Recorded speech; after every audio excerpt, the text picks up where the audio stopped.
Good afternoon, everyone, or good morning, or good evening, depending on your time zone. And welcome to this week's Abacus Next Free Training Thursdays webinar. This week, we're going to be focusing on answering questions that have been submitted by you, our users, prior to this session. This is an Amicus Attorney Ask Us Anything session. Now, my name is Darren Juby, and I'm a Senior Training Specialist here at Abacus Next, and of course, my focal point is the Amicus Attorney product line. And as I mentioned earlier, we're going to be answering questions that have been submitted by you, our users, prior to today's session. Now, once we get towards the end, there may be time for us to answer any additional questions. With that being said, please do feel free to submit your questions via the question feature here in GoToMeeting, and time permitting, I will definitely attempt to discuss and answer those for you. And as always, if I'm unable to tackle your question during this session, please be sure to provide an email address along with your question so that we may follow up with you afterwards. And so now, without further ado, let us begin taking a look at some of the questions that were submitted prior to today's Ask Us Anything session. So the first batch of questions I'm going to take a look at here seem to be in regards to Amicus Attorney billing.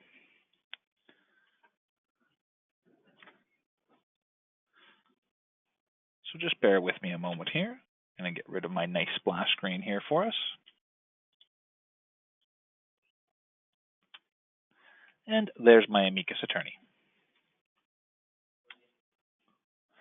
And so what I'm going to do here is just very quickly open up the tutorial office.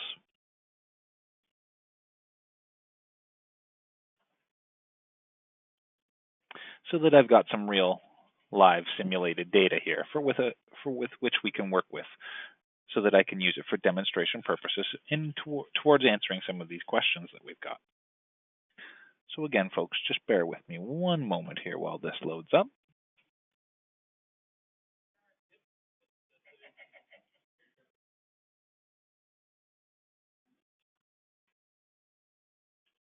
And while I'm waiting for that to load, one of the first questions that came about in this particular batch of questions was, who should we be contacting when we have Amicus billing inquiries or issues?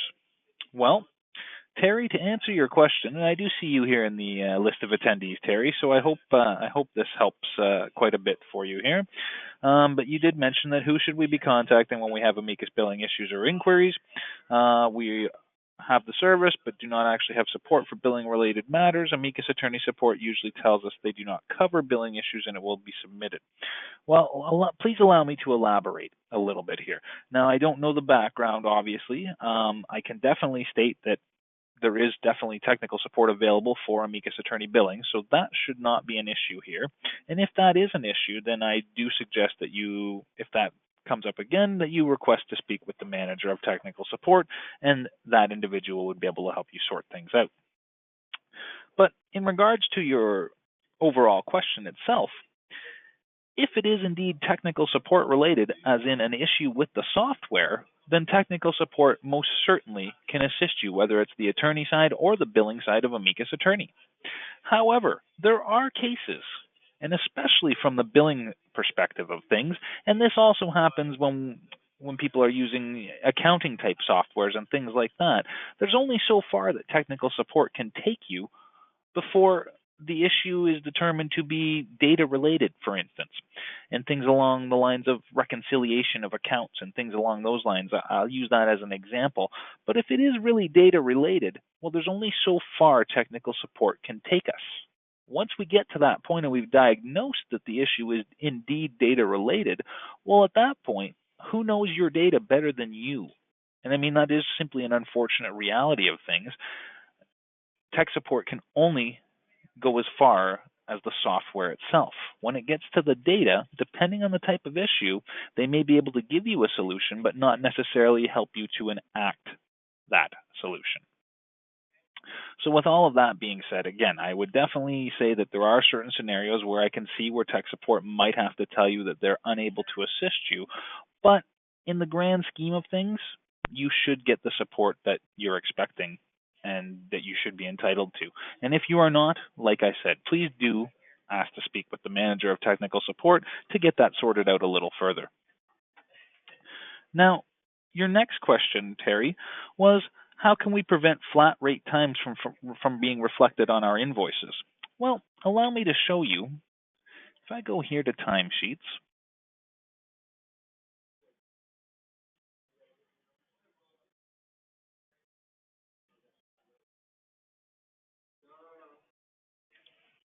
and let me just open up a time entry very quickly here. So I'll just select the file to which is associated here. And whether this is a flat, for instance, we'll pick it as a flat rate time entry. So Terry, what you'd want to do in this case is if you do not want this showing up on an invoice, well, down here, you'll see that there's a billing behavior drop down. And from here, you'll see that I've got options such as bill, no charge but show on bill, and no charge, don't show.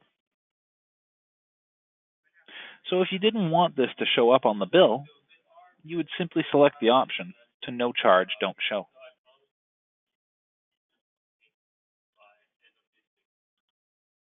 I hope that answers that question for you.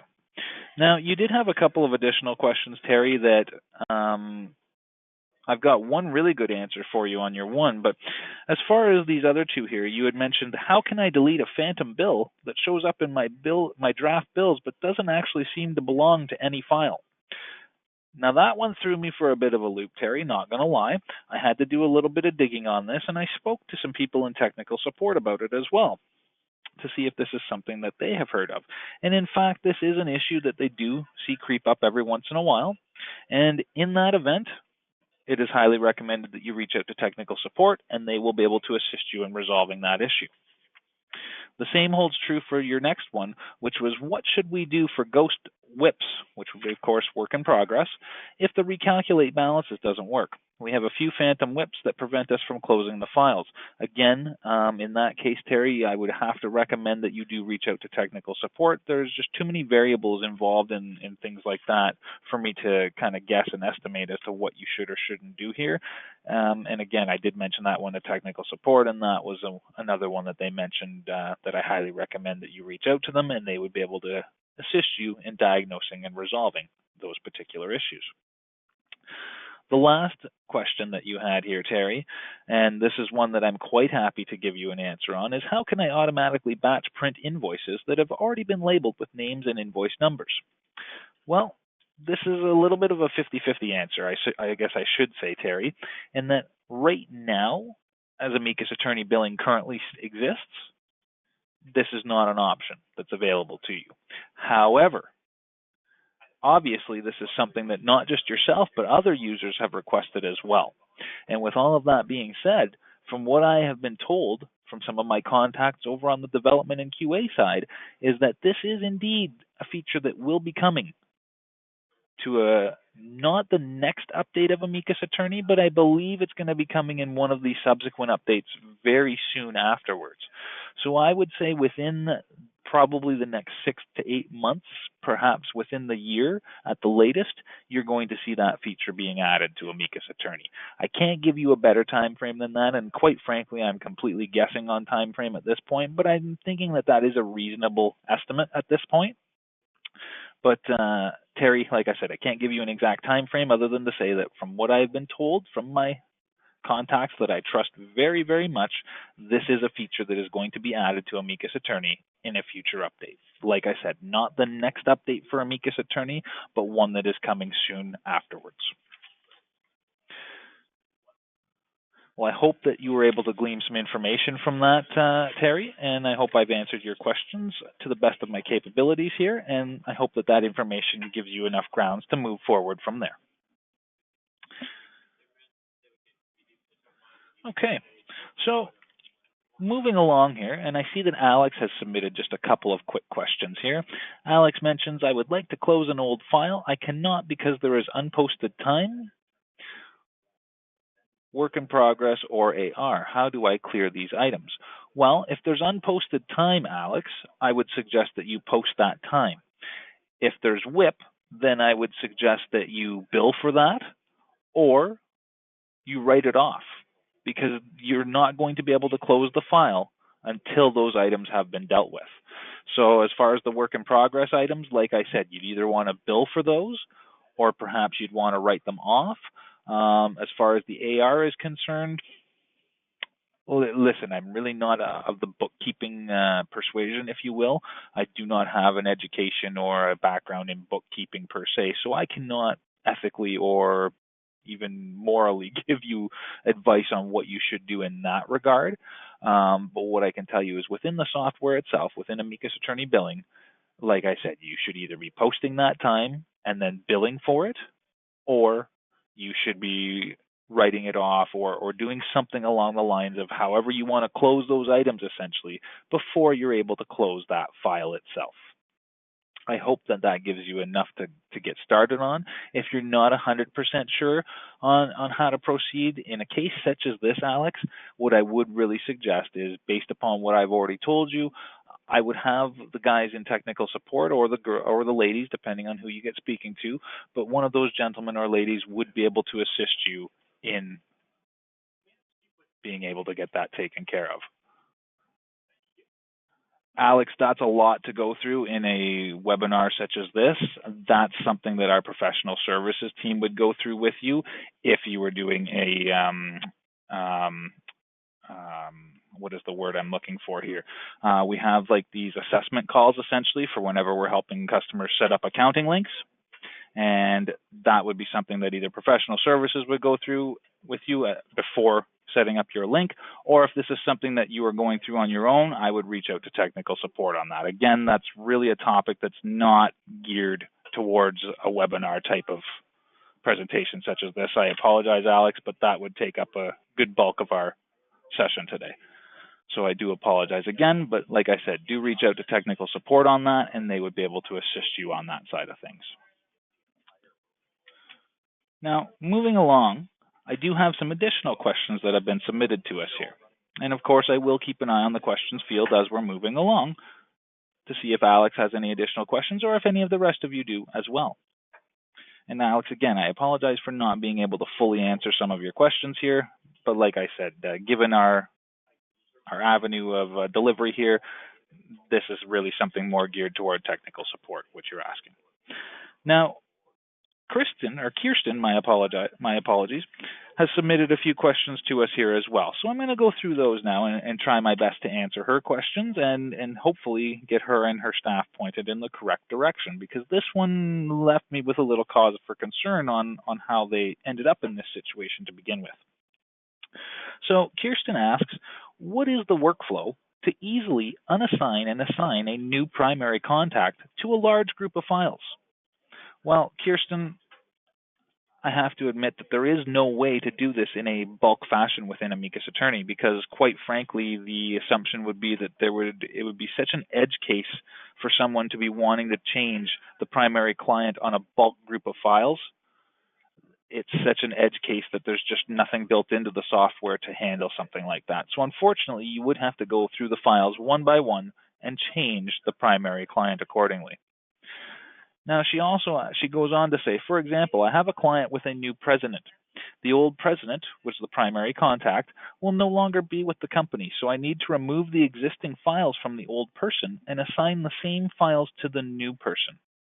It seems to be easy to remove the files, but not as easy to add the same files. And also, how do we retain the historical information so that we can track what information was changed and when the change was recorded? Well, Kirsten, let me start by saying that part of the problem I think that you're running into is the actual workflow that you're employing.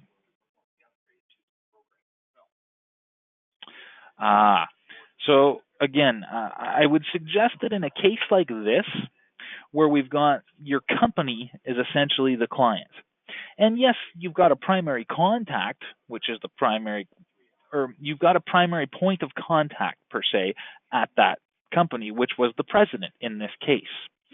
So what I would suggest is, rather than changing the information on the primary client, what you really should be doing, or what I would say is best practice to be doing in a case like this, would have been to create a company contact. So let's just use an example. I'll say that my client was the Ford Motor Company, for instance. So rather than have a contact for the president and make that person the primary client on the file, what I would actually do is create a contact record that is established as a company at the time I'm creating it, and I would create that as the Ford Motor Company. So for instance, what I would do here, just to kind of show what I'm talking about here as we're going, folks, is when I go to create the new contact, I would designate it as a company, like so. And then I would simply say Ford Motor. And then I would make that the primary client on the file because that's never going to change. So my point of contact, such as the president, might. So I could have those as additional contacts on the file. And then let's say that this particular scenario presents itself where the president is retiring or leaving the company, moving on to another challenge, whatever the case may be, we don't even have to remove that exactly, or a sales rep. And we don't even have to remove that contact from the file.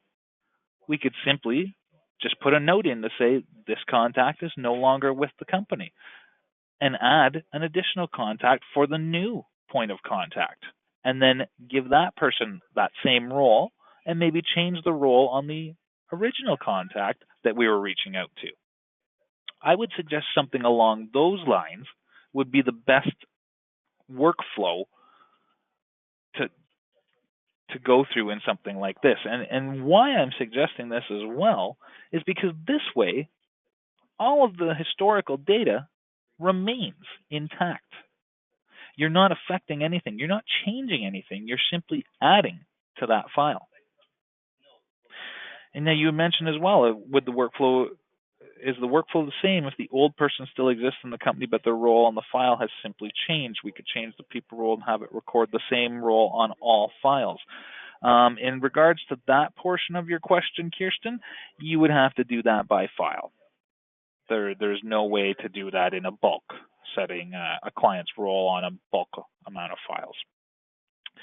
Now, how can we ensure that all emails would still be tracked to the people record as well to the file record? Well, that's again coming back to the workflow and what I was suggesting here. This way, you're never removing that president's contact from the file. You're simply noting that the president is no longer your point of contact. It's somebody else that's on the file now.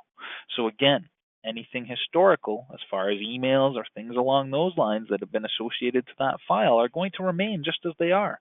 Same holds true for any events or like appointments or to-dos, any documents that are associated to the file. You're really avoiding any potential pitfalls when it comes to retaining anything from a historical perspective by doing it this way. So I hope what I've explained to you makes sense, and I hope that you can figure a way to employ that sort of a workflow moving forward, and I think that that would help you greatly in scenarios such as this, so that you don't have to worry about making such changes drastically.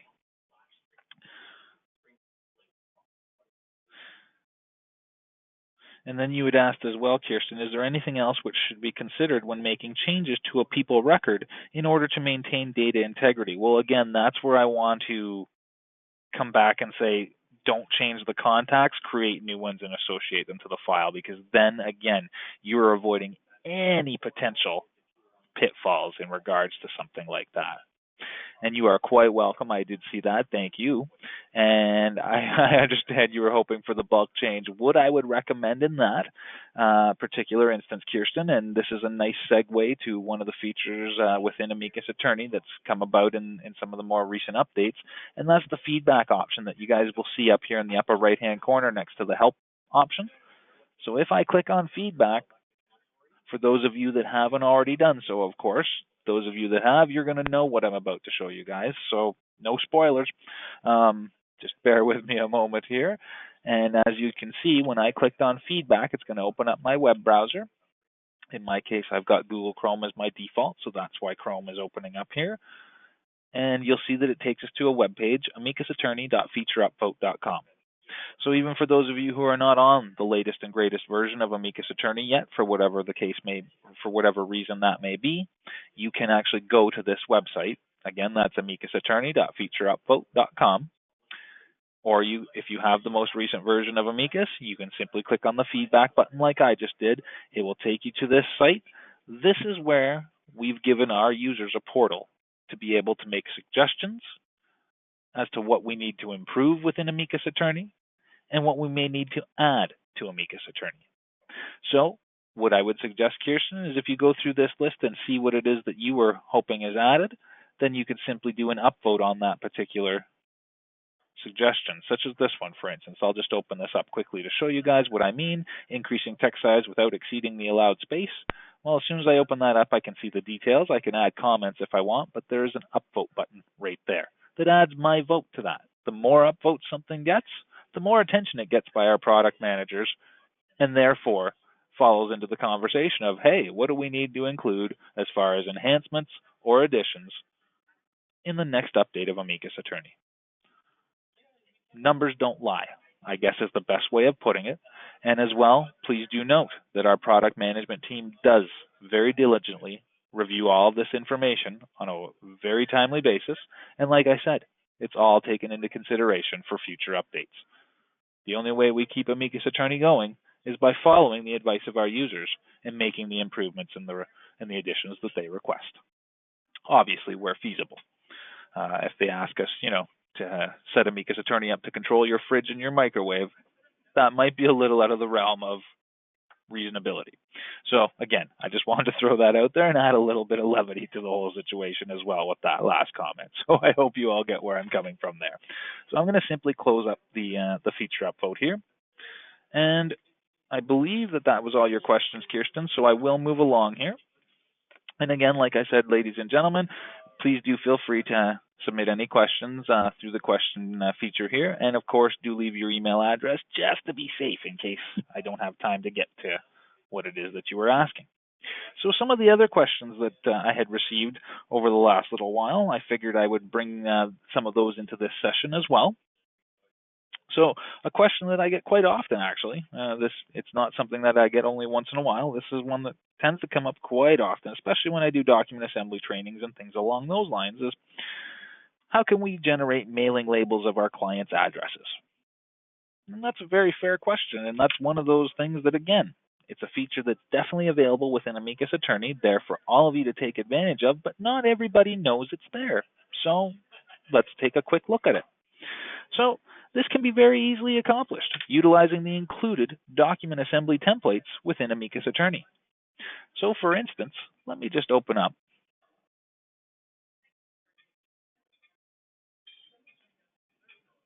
Matthew, while I'm just going here, Matthew had asked if the report for referral sources is ever going to be included. Matthew, that would be a question to submit to the feedback option.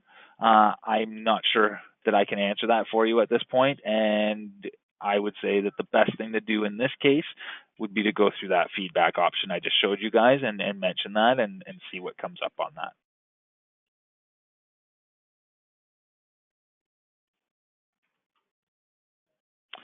Marshall, I'm not sure how to quite answer your question. Is there a way to have full remote access from my laptop to all of my Amicus instead of arranging for it file by file? I mean, you can use Amicus Anywhere if you guys have that as part of your licensing to access Amicus when you're not in the office. But outside of that, the only other real solution I could suggest to you would be something like Abacus Private Cloud or Amicus Private Cloud, for instance. That is something that is offered by us here through Abacus Next, and that is basically having your practice as far as Amicus Attorney and the server and the workstations and whatnot all hosted within Microsoft Azure in the cloud. And therefore, wherever you are, as long as you have internet connection, you'd be able to remote in and connect to that. That would essentially, I think, be what you're really looking for when you say you wanted to have full remote access from your laptop. Well, that would be the ideal way to go. It is cloud-based, so like I said, as long as you have an internet connection, you'd be able to connect to your Abacus Private Cloud, and from there, log into your Amicus Attorney and use it all from right there. You'd have Microsoft Outlook available within there, whatever accounting program that you may be linking with, things along those lines, all would be housed within the Abacus Private Cloud. So I would, if you haven't already had a chance to review some of the information in regards to that, please do refer to our website for some further details, or by all means, speak to your account representative here at Abacus Next in the sales area, and they would be able to even arrange for a demo of Abacus Private Cloud for you.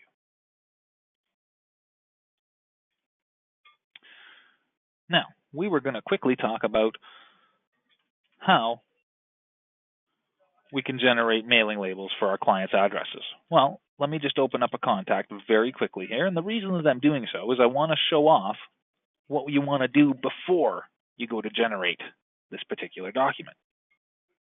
So what we'd want to do, and I mean, I'm thinking that this is pretty obvious, but again, I'd rather be safe than sorry. So let's cover all of our bases here, shall we? So what we'd want to do is make sure that, number one, our contact information has actually been populated. So to do so, we've opened up our contact here. I'm on the people details, and I can go down to basics. And there's all of their communication details there as far as phone numbers, fax, emails, and so forth. And there's physical address information there. I could also add to or edit that information by clicking edit up here on the contact card itself.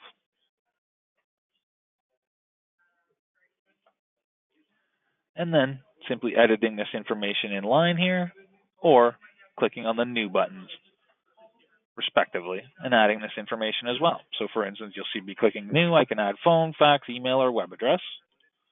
And if I click new here, I can add business, home, or other physical address information.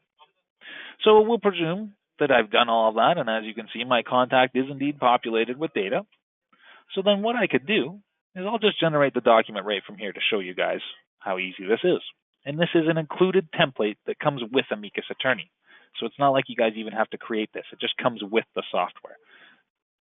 Now, obviously, there's going to be some limitations, and I'll kind of go through that here right now. So I've clicked on Generate a Document here from the contact itself, and I can go to Letters.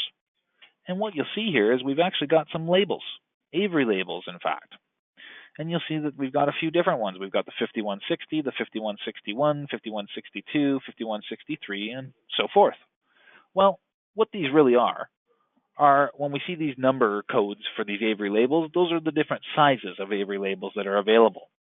And now there may be some sizes that I'm not aware of that we don't have templates for here. And if that's the case, well, you can either create your own templates based upon these ones, or you can talk to our professional services team and get that taken care of for you. I mean, there would be a cost involved, but again, just want you guys to know that that is something that's available. You're not on your own when it comes to these sorts of things by any means. And if you run into issues or errors along the way of trying to do it on your own, well, technical support can assist you to a certain extent. So always do keep that in mind as well. Like I said, you're never alone. So let's just select one of these very quickly so you guys can see what the output would look like. I'm going to select the Avery 5160 here for Word. We'll say OK on that.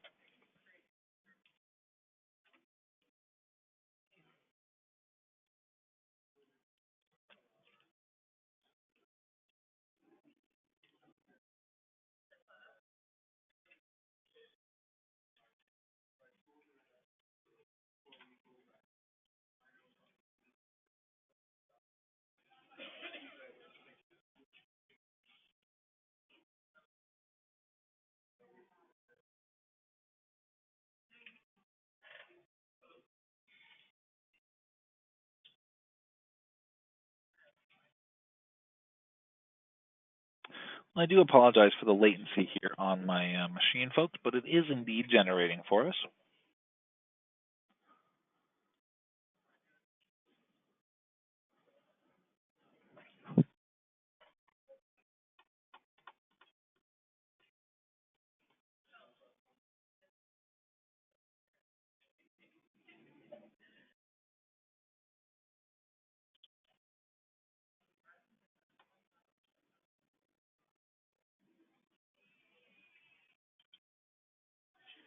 Okay, there's our document coming up there now.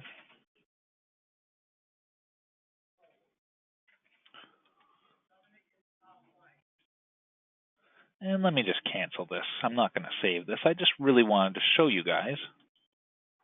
There is the Avery label. So if I actually had a sheet of these Avery labels, the 5160s, I would put that in my printer. And as you can see, this is actually shaped so that it will fit onto the labels. So then once I print it out, I simply peel that label off the sheet of paper, affix it to my envelope, and off I go. And of course, I could have selected multiple contacts to do this with. So let me just close that. And what I mean by that is I could have went like so. Perhaps I wanted to do something like a mailing list, perhaps, and I've got a group of contacts that I wanted to gather. Well, I could simply select a few of them here like so. And I could do generate a document, and I could do that same thing and select the Avery labels, and that would include all 4 of those contacts that I've just selected. So I hope that answers that question for everybody. So moving along, another question that I get quite often, is there a way to do bold or underline when I'm entering my notes in Amicus Attorney? Now, in regards to your question, this applies both from the perspective of adding notes from a file, so to do so within the file details, in the notes or the main note, as well as from the notes module itself. These notes are strictly plain text. There's no options for formatting the text such as bold, underline, italics, etc. All I can really suggest on this front is that this would be yet another good suggestion to provide through that feedback feature I showed you guys earlier up here. If it's not something that you think, or if it's not something that's currently included within Amicus Attorney, but you think it would be of great benefit to have that feature added, that's good enough reason as any to use that feedback feature. The more suggestions we can get from you guys, the better, as far as I'm concerned, and that's the way I believe that our project management team looks at it as well.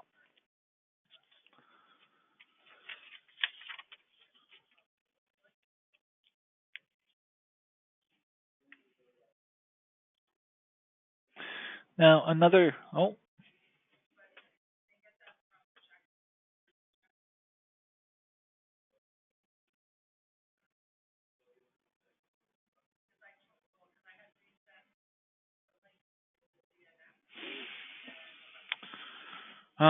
Terry.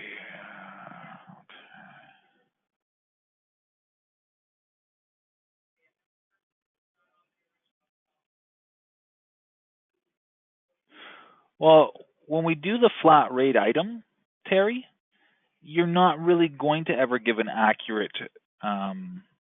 like the way that I see it as far as billing is concerned for any files that are a flat fee type of file, is that you're creating the first time entry. And I'll show you what I mean by this. So let me just go to my files, and I apologize. Perhaps I've been confusing in my answer to you as well, because I think we're on the same page. We're just not quite on the same page. I think perhaps one of us has bent the corner on it or something. So let's go into this a little bit further. So you had said you want the time entry to show as So for the flat rate question, we do want the time entry to show on the bill, on the invoice, along with the amount for that, but we do not want the amount of time it took. Okay, I see exactly what you're saying here, and I think that this flows with what I'm thinking as well. So what I would suggest, and this is just my own suggestion, again, I don't want to tell you this is the exact 100% right or wrong way of doing it. This is one way that I have been taught to handle something like this. So I'm going to go and create a new file very quickly here.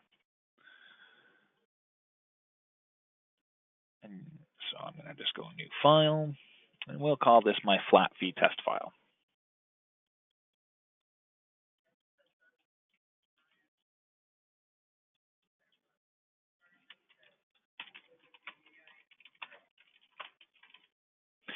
And we will give this a contact.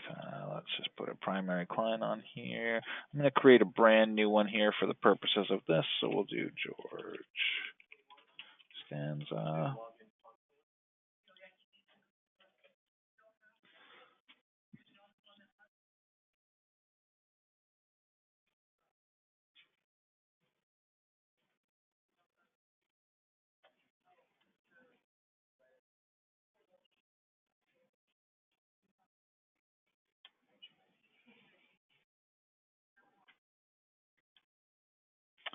Okay, so I'm just going to very quickly save my contact here.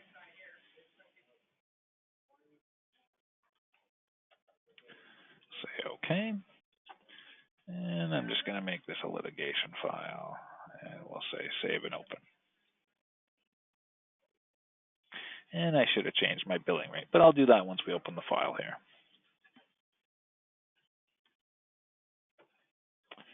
Okay, so what I would suggest in a case like this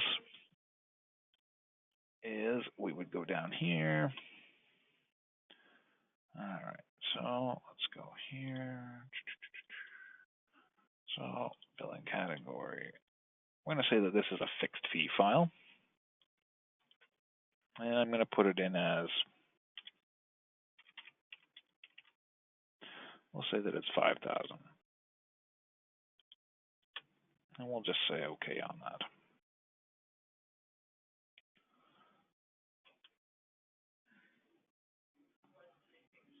that. Okay, let me reopen this file here very quickly. So what I usually have been taught in the past in regards to something like this was we would create an initial time entry.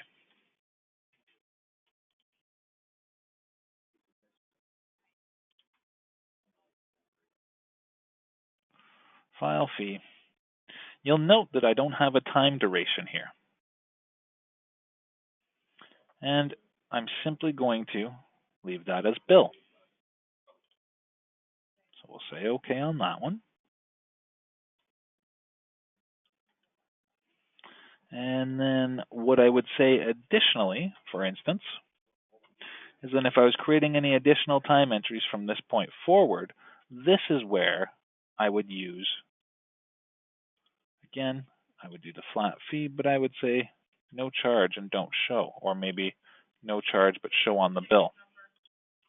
And so in this case, perhaps this one was one for document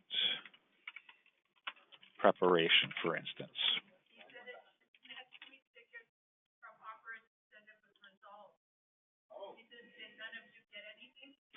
So I'm going to show you one more example here just in a moment.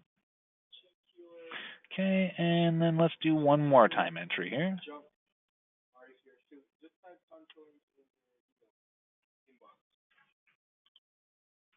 So again, I'm going to say my file fee.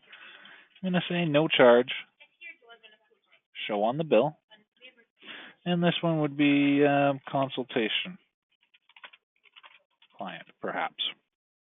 Again, I'm just using these as roundabout examples, and I do not want to combine those. So now I'm going to post these time entries.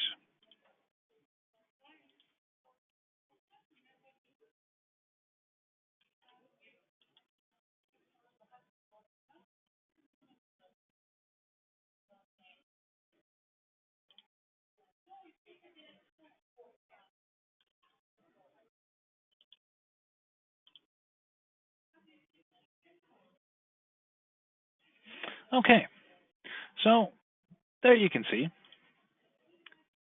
There's my posted fees, $5,000. So now what I could do is I could go to bills, for instance, and I could say, everything looks good. Let's do a bill for this file.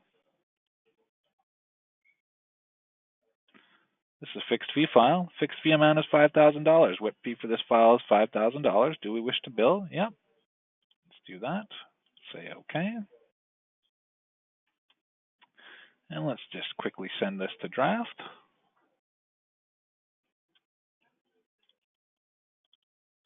And I simply want to select this here.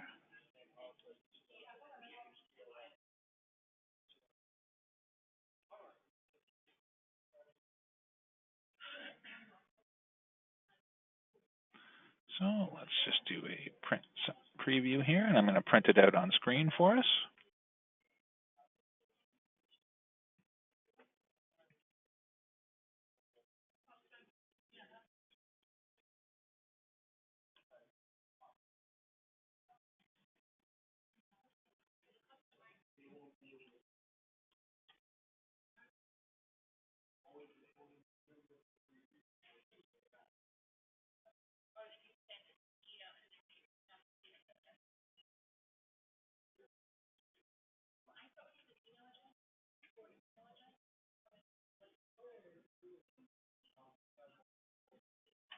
And so as you can see, I hope that that is a good example of what I was trying to explain for you, Terry. So as we can see here, it's showing those time entries. It doesn't show the time itself, it's just showing the line items, if you will. So what we did, so something along those lines, I'm hoping would be more, at least close to what you were trying to achieve here.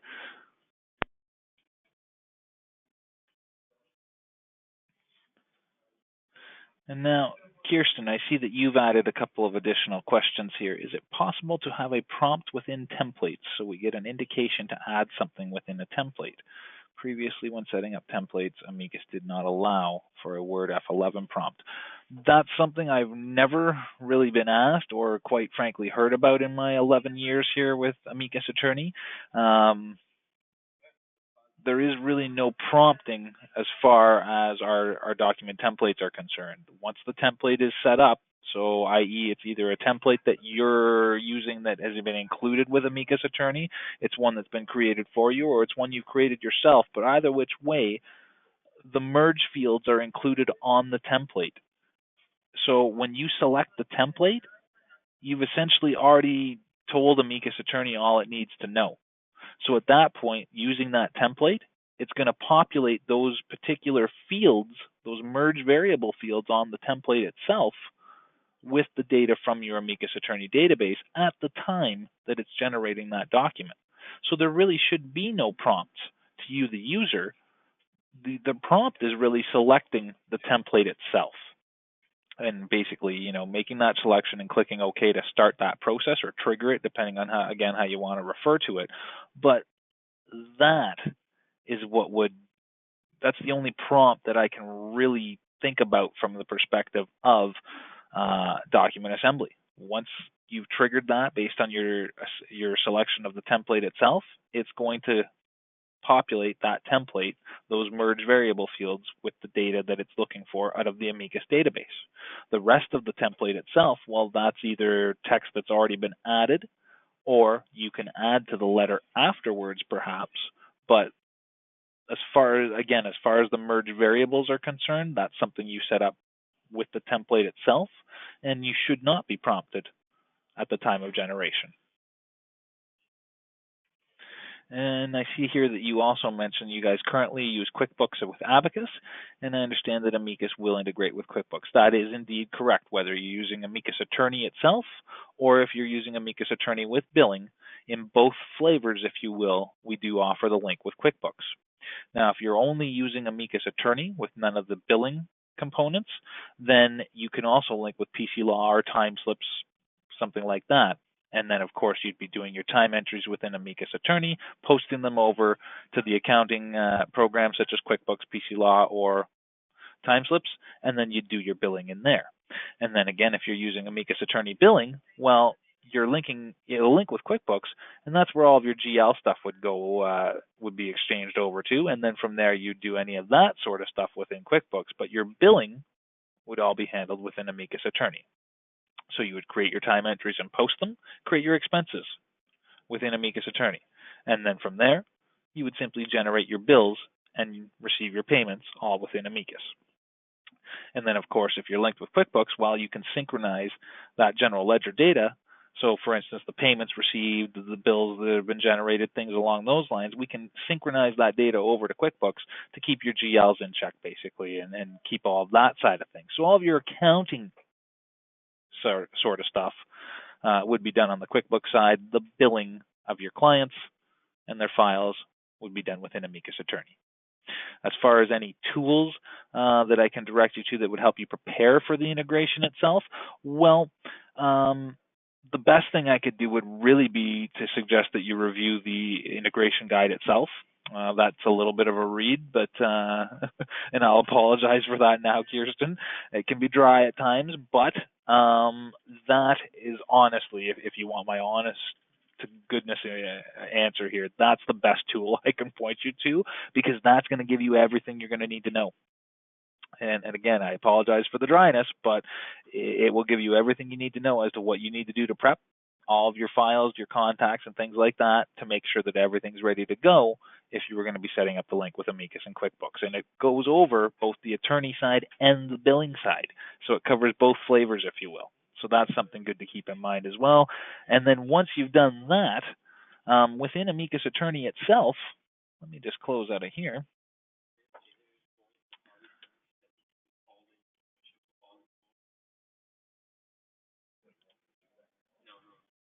Let me just see here. Yes.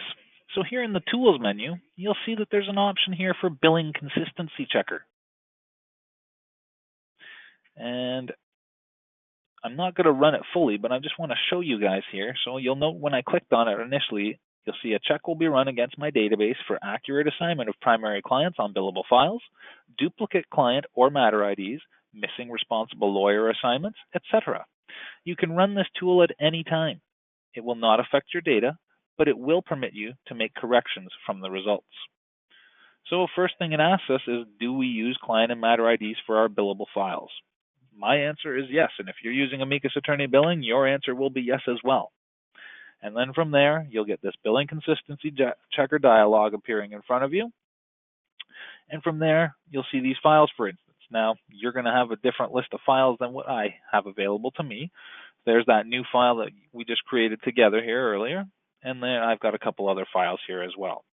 And some of you may be asking, well, what are each of these columns and check marks in the boxes indicating to me? Well, that's all listed for you here. So for instance, in this case, for that file we just created, well, we note there's no client ID and matter ID. I was very bad, and I did not put that in there. Shame on me. With that being, and I do not have my Amicus currently set up to automatically number my client and matter IDs, which can be done. And I will very quickly show you guys that in just a moment, because I think that's a nice segue for this. But this is telling us that this one has an invalid matter ID name or client ID name. Well, that's the truth, because it doesn't have one, so that's definitely invalid. That's the only problem that this file has, though. Good on us. This one here and this one here are both giving us column 3, which is the same primary client on multiple files with different client IDs or names. That can be problematic. And if you are not sure on how to deal with that, well, what I recommend is if something like this was to come up and you're not sure how to proceed, reach out to our Amicus technical support team, and they will be happy to guide you through one or two of these to make sure that you get the process down and that you don't have any questions or concerns, because as we all know, peace of mind is just as valuable a commodity as anything else in this world. And if we can deliver that, we're halfway there. So let me just quickly close that, and you'll recall that I mentioned that we can indeed configure Amicus Attorney to automatically number our client IDs and our matter IDs. To do so, as an administrator, I would simply log into Amicus Attorney, and I would go to Firm Settings. So as an administrator, I will have access to this administration section. And for those of you who have participated in any of my new user or billing new user overview training sessions as examples prior to today's session, or from any of my previous webinars, you'll recall me mentioning firm settings are global, firm-wide settings that affect all of our users. Preferences are user-centric or user-specific settings that only affect the user really that's setting them. And of course, we all have preferences available, but not all of us get access to firm settings, only those of us that are administrators. So like I said, we would click on firm settings, and over here in the billing section, you'll see an option for client and file numbering. Set auto numbering for client and matter ID. If I click on this,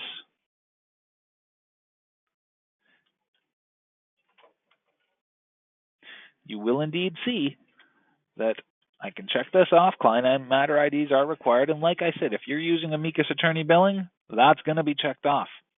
You then need to determine how your matter IDs are going to be unique. Is it by the firm or by the client? Well, if it's by the firm, once you've used a matter ID once, you can never use it again. So always keep that in mind. So if 001 is used for Joe Smith, well, Jane Smith's first matter has to be something different.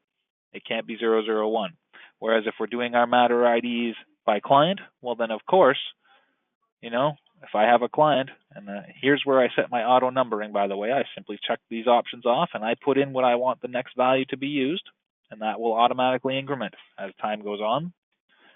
This will stay stagnant. or static, if you will. So for instance, if I say the next client ID is 1001, the next new contact that we create in Amicus Attorney will inherit the client ID of 1001. And then that will automatically increment so that the next contact would be 1002 and so forth. Now, if we set it so that, and that is correct. Yes, Kirsten, this is only available for the billing side of things.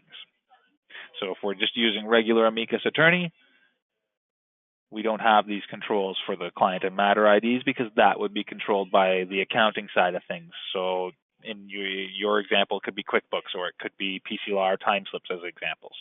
So if you're not using Amicus Attorney billing, the client and matter ID distribution, I guess, for lack of a better way of putting it, would be handled by the accounting program itself. And then, of course, like I was saying, in this case, we can set 001 so that each time we create a new contact and add a first matter for them, it's going to be 001 and then 002 and so forth. So I hope that all makes sense. And just to add here, folks, there is this option for allow user override. And whenever I'm doing my billing new user overview sessions, that's a question I get quite frequently is what does that little option entail? Well, if we set auto numbering of client and matter IDs and I don't have that checked off, then those fields are locked down and grayed out. So once the value has been provided by Amicus, we can't change it. If we check off this option to allow user override, well, we're allowing our users to go in and change those client ID or matter ID values that Amicus has given it. And of course, I'm presuming all of you have a light bulb or a little itch on your shoulder going off right about now because you've got that little bit of a shiver coming down your spine thinking, I don't think I should be allowing people to do this because it can potentially create a very crappy situation, for lack of a better way of putting it, for us. And that being that it opens us to the potential of duplicate client IDs, duplicate matter IDs. If somebody who doesn't know the numbering convention 100% goes in and changes something and inadvertently duplicates it, you can see where these problems are going to come up. You're going to get some contention issues, for a lack of a better way of putting it. And in most cases, it doesn't turn out pretty. You can always get it resolved. I mean, with anything, there's always a resolution. We just have to do our due diligence and find it. But with that being said, if I can help you guys avoid those crippling type of situations, then I'm definitely doing my job and again, getting you halfway there. Knowing is half the battle, being prepared is the other half, like my father used to always tell me. So with that being said, I hope that some of the questions and some of the information we have covered over today kind of fits the bill on both of those sides of the coin. Now, we are nearing the end of our session here. We've got about 5 minutes remaining. So if anybody has any very short questions or anything along the lines of, hey, can you show me that again really quickly? By all means, please pipe up now and add your voice to the questions field here, and I'm happy to answer or revisit something in the time that we have remaining.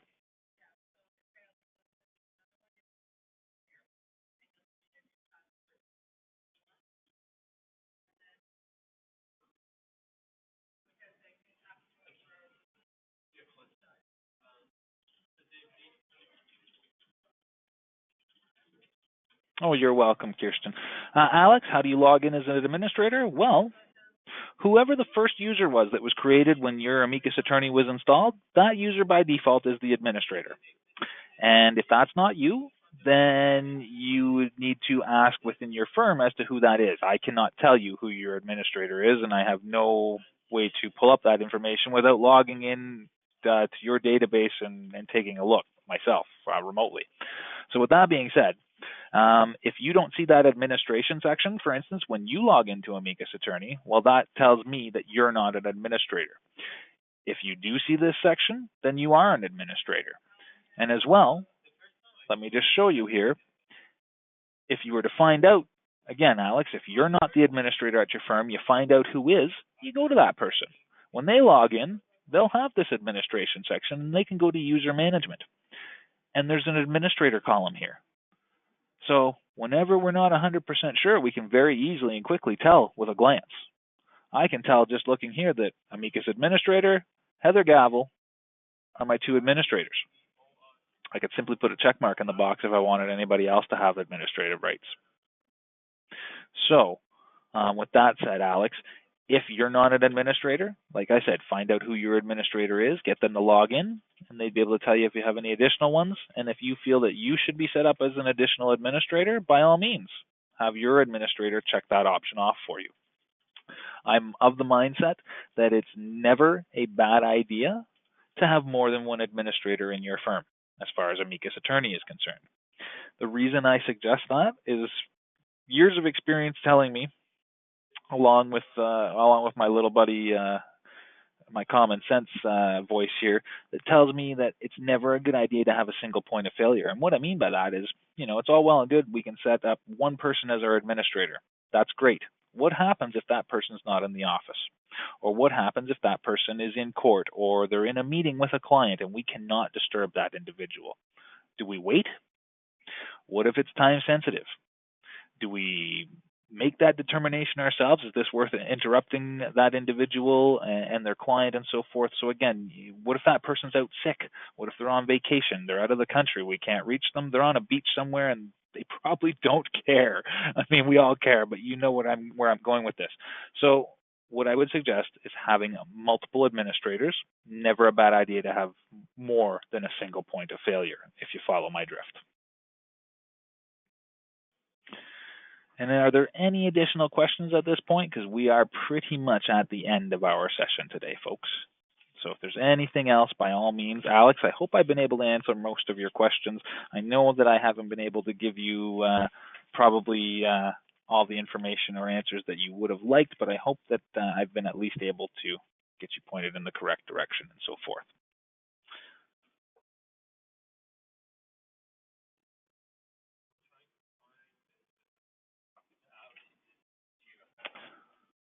All right, ladies and gentlemen, well, it looks like we have indeed reached the end of our session for today. I want to thank all of you for taking the time out of your busy schedules for attending and participating in today's Amicus Next Free Training Thursdays Amicus Attorney Ask Us Anything session. And I have to say, this has been one of the more interactive ones that I've done as far as these Ask Us Anythings. You guys have been great today. We've had lots of questions being provided through the actual questions feature. In a lot of cases, I have these where I've got the questions I'm supplied before the session, and then I kind of have a backlog of ones that I would touch upon in the interim. But in this case, this has been a fantastic session. I've thoroughly enjoyed it, and I hope all of you have as well. We hope to see you back here next Thursday, where we will be discussing the basics of the Outlook Exchange, email, and calendar and contacts links within Amicus Attorney. Again, thank you all for attending, and have yourselves a wonderful rest of your day, week, and weekend to come.